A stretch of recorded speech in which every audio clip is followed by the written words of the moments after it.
ಇವತ್ತು ನಮ್ಮ ಎಸಿಸಿಯ ಪ್ರಧಾನ ಕಾರ್ಯದರ್ಶಿಗಳಂತ ವೇಣುಗೋಪಾಲ್ ಅವರು, ಸಚಿವಾಲ ಅವರು, ನಮ್ಮ ಟ್ರೆಷರರ್ ಮೆಕೆನ್ ಅವರು ಬಂದಿದ್ದಾರೆ. ಮುಖ್ಯಮಂತ್ರಿಗಳು ಕೂಡ ಈ ಒಂದು ಪತ್ರಿಕಾಗೋಷ್ಠಿಯಲ್ಲಿ ಪಾಲ್ಗೊಂಡಿದ್ದಾರೆ. ಇದೊಂದು ಐತಿಹಾಸಿಕವಾದಂಥ ಒಂದು ಸಮಾವೇಶದ ಪೂರ್ವ ಸಿದ್ಧತೆಯ ಕಾರ್ಯಕ್ರಮ, ಚರಿತ್ರೆಗೆ ಹೋಗುವಂಥ ಒಂದು ಕಾರ್ಯಕ್ರಮ. ಅದಕ್ಕೆ ಈ ರಾಜ್ಯದ ಜನತೆಗೆ, ರಾಷ್ಟ್ರದ ಜನತೆಗೆ, ರಾಜ್ಯ ಜನತೆ, ರಾಷ್ಟ್ರದ ಜನತೆಗೆ ಉದ್ದೇಶಿಸಿ ಮಾಡಲಿಕ್ಕೆ ಅವರು ಬಂದಿದ್ದಾರೆ. ಅವರು ತಮ್ಮನ್ನು ಉದ್ದೇಶಿಸಿ ಮಾತಾಡ್ತಾರೆ. ಅವರೆಲ್ಲರೂ ಕೂಡ ನಾನು ಸಂದರ್ಭದಲ್ಲಿ ನಾನು ಸ್ವಾಗತ ಮಾಡ್ತೇನೆ. ಎಲ್ಲ ನಮ್ಮ ಮಂತ್ರಿಗಳು, ಎಚ್ ಕೆ ಪಾಟೀಲ್ ಆಗಿ, ಸತೀಶ್ ಗೌಡ ಆಗಿ, ನಮ್ಮ ಹೆಂಬಳ್ಕರ್ ಎಲ್ಲರೂ ಕೂಡ ಇದ್ದಾರೆ, ಕೂಡ ಇದ್ದಾರೆ, ದೇಶಪಾಂಡೆ ಕೂಡ ಇದ್ದಾರೆ, ನಮ್ಮ AC ಸೆಕ್ರೆಟರೀಸ್ ಇದ್ದಾರೆ. ಎಲ್ಲರೂ ಕೂಡ ಸ್ವಾಗತ ಮಾಡಿ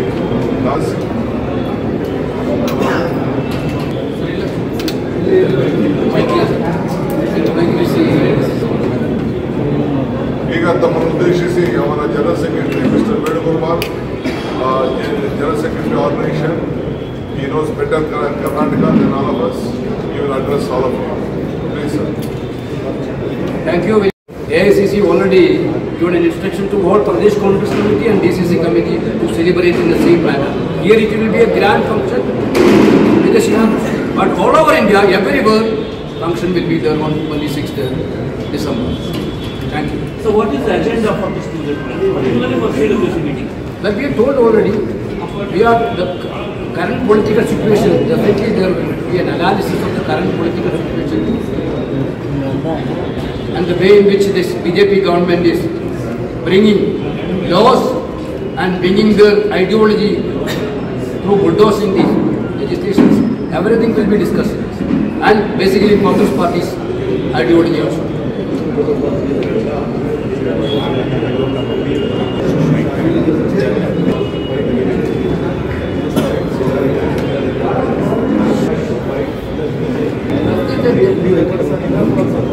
No, this three enough is most important enough. Satya, truth is the biggest thing which our Rahul Gandhi every time, every program mentioning about that. Truth. Equality, which we are mentioning about the caste census, everything, we are asking for equality from this government.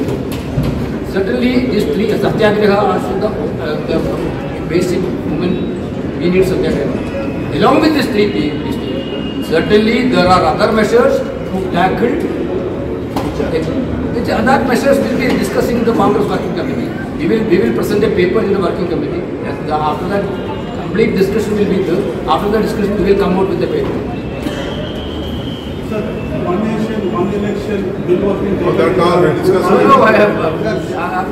that already has been voted in the parliament. You know that in Lok Sabha. One nation, one election means it is a clear intention.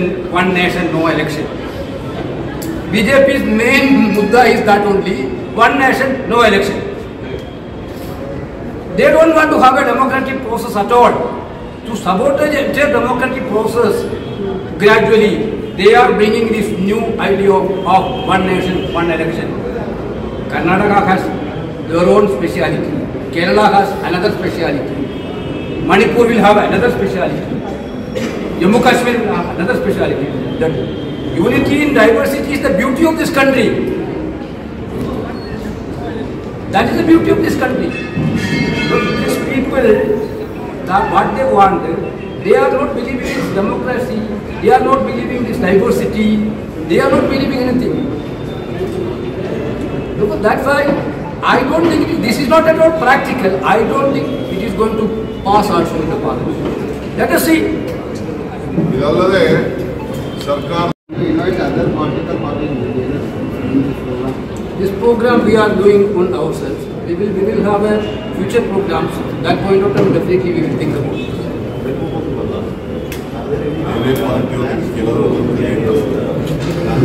But Mahatma ಗಾಂಧೀಜಿಯವರ ಪ್ರತಿಮೆ ಅನಾವರಣ ಮಾಡಲಿಕ್ಕೆ ಬೇರೆ ಪಾರ್ಟಿಯವರು. Yes, this will be a long program. This is a beginning only in welcome. We will talk about different program. That working committee will decide different program.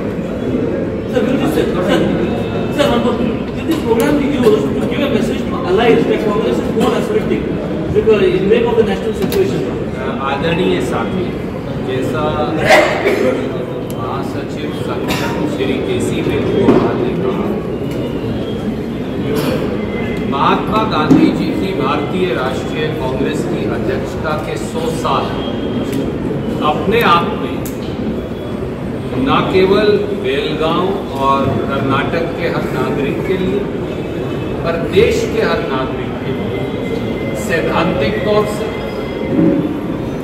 सामाजिक तौर से, राजनीतिक परिवर्तन,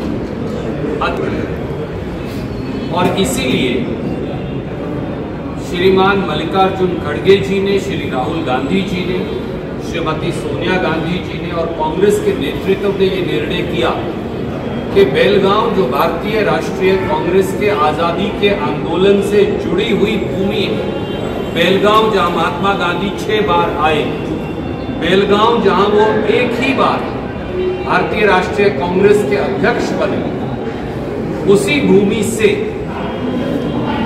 बदलाव का एक नया संकल्प लेकर परिवर्तन की और लोगों के लोक कल्याण की एक नई राह पर कांग्रेस पार्टी को चलना है और पूरे देश को एक नया रास्ता दिखाना है। जैसा श्री केसी वेणुगोपाल जी ने कहा, एक तरफ वो ताकतें थी तब ईस्ट इंडिया कंपनी की, एक तरफ आज और ताकतें हैं ईस्ट इंडिया कंपनी जैसे ही Modani and company, Modi Adani and company, वो भी गरीबों, दलितों, पिछड़ों, आदिवासियों, दलितों, उन पर और उनके अधिकारों पर, देश के अधिकारों पर आक्रमण कर रहे थे। आज मोडानी एंड कंपनी भी, जैसा वेणुगोपाल जी ने कहा, उसी प्रकार से गरीबों, दलितों, पिछड़ों, आदिवासियों, सामान्य वर्गों के गरीबों और मध्यम वर्ग उनके अधिकारों पर आक्रमण कर रहे हैं।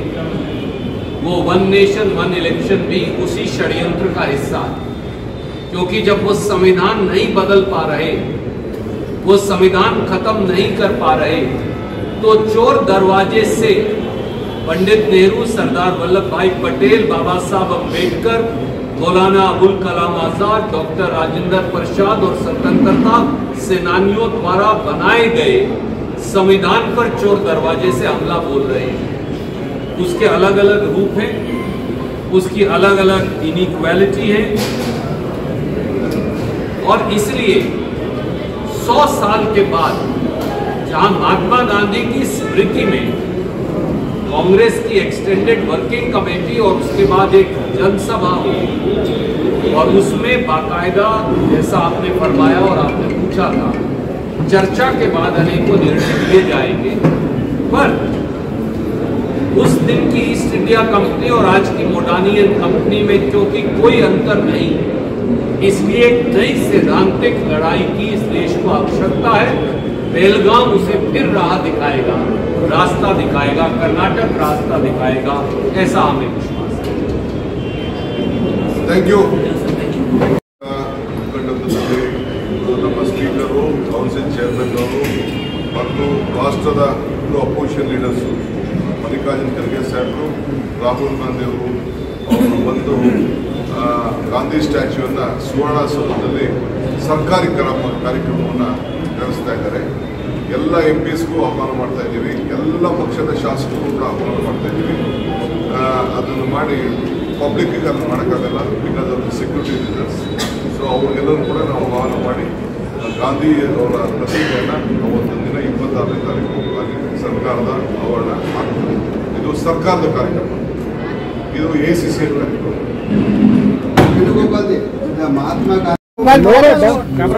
ಈಗ ನಾನು ಎಲ್ಲ ವಿಸಿಟ್ ಮಾಡಿ ಹೋಗ್ತಾ ಇದ್ದೀನಿ.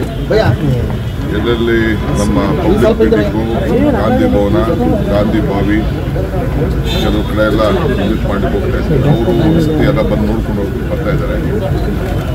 ನಮ್ಮ ಬೆಳಗಾವಿ ವಿಭಾಗದ ಎಲ್ಲ ಲೀಡರ್ಸ್ ಎಲ್ಲ ಮೀಟಿಂಗ್ ಮಾಡಿದ್ದಾರೆ ಕಾಂಗ್ರೆಸ್ ಕಚೇರಿಗೆ. ರಾಜಕೀಯ ಚರ್ಚೆ ಆಗುತ್ತೆ ಸರ್, ರಾಜಕೀಯವಾಗಿ ನಾವು ಚರ್ಚೆ ಆಗುತ್ತಾ? ನೋಡಪ್ಪ, ನಾವು ದೇಶದ ಇತಿಹಾಸ, ದೇಶಕ್ಕೆ ಸ್ವಾತಂತ್ರ್ಯ ತಂದುಕೊಟ್ಟಂತ 100 ವರ್ಷ ಆಗಿದೆ. ಗಾಂಧಿ ಭಾರತ ಅಂತ ಒಂದು ಕಾರ್ಯಕ್ರಮ ಹಮ್ಮಿಕೊಂಡಿದ್ದೀವಿ. ಪಕ್ಷನೂ ಹಮ್ಮಿಕೊಂಡಿದೆ, ಸರ್ಕಾರನೂ ಹಮ್ಮಿಕೊಂಡಿದೆ. ಈ ಹಿನ್ನೆಲೆಯಲ್ಲಿ ಇದೆ. ಆಮೇಲೆ ಗಾಂಧಿ ಸ್ಟ್ಯಾಚ್ಯೂನು ಕೂಡ ಇನಾಗ್ರೇಟ್ ಮಾಡ್ತಾ ಇದ್ದಾರೆ. ಇಬ್ಬರು ವಿರೋಧ ಪಕ್ಷದ ನಾಯಕರುಗಳು ಬರ್ತಾ ಇದ್ದಾರೆ. ಮಲ್ಲಿಕಾರ್ಜುನ ಖರ್ಗೆ ಅವರು ಗಾಂಧಿ ಬರ್ತಾ ಇದ್ದಾರೆ.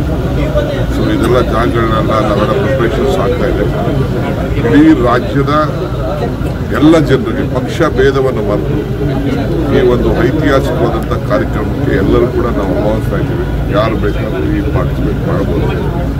ಸೊ ಈ ವರ್ಕಿಂಗ್ ಕಮಿಟಿ ನಡೀತದೆ. ವರ್ಕಿಂಗ್ ಕಮಿಟಿ ಮಾತ್ರ ವರ್ಕಿಂಗ್ ಕಮಿಟಿ ಮೆಂಬರ್ಸ್ ಇರ್ತಾರೆ. ಮಿಕ್ಕಿದ್ದಕ್ಕೆ ಎಲ್ಲ ಸಂಸತ್ ಸದಸ್ಯರಿಗೆ, ಶಾಸಕರಿಗೆಲ್ಲ ಕೂಡ ಆಹ್ವಾನಿಸ್ತೀವಿ.